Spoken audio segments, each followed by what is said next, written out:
ಅಂತಲ್ಲ, ಹೇಳ್ತೀನಿ ಪೂರ್ಣ ಕೇಳಿಬಿಡಿ.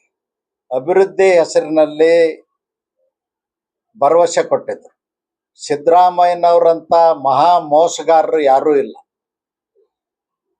ಅವರು 2013ರಿಂದ 18 ಚುನಾವಣೆ ಸಂದರ್ಭದಲ್ಲಿ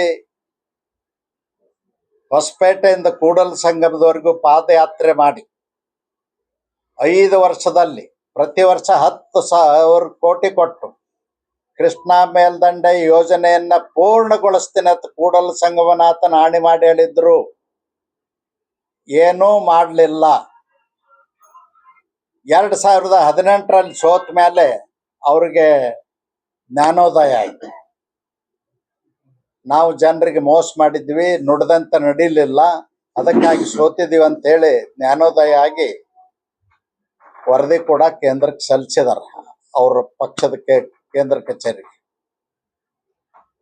ಮತ್ತೆ ಇದೆ 2023 ಚುನಾವಣೆಯಲ್ಲಿ ಸಿದ್ದರಾಮಯ್ಯನವ್ರು ಹೇಳಿದ್ರು. ಏನ್ ಹೇಳಿದ್ರು?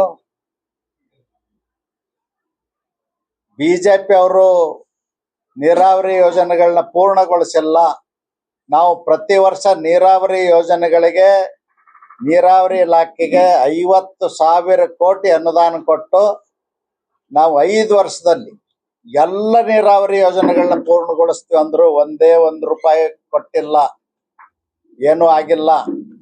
ಈಗ ಚುನಾವಣೆ ಬಂದದಂತ ಹೇಳಿ ಒಂದು ಕಪಟ ನಾಟಕ ಬಂದು ಮೆಡಿಕಲ್ ಕಾಲೇಜ್ ಅಡಿಗಲ್ಲಿ ಹಾಕಿದ್ರು. ಯಾಕೆ 13ರಿಂದ 18 5 ವರ್ಷ ಮುಖ್ಯಮಂತ್ರಿ ಇದ್ರಿ, ಈಗ ಅಧಿಕಾರಕ್ಕೆ 3 ವರ್ಷ ಆಯ್ತು.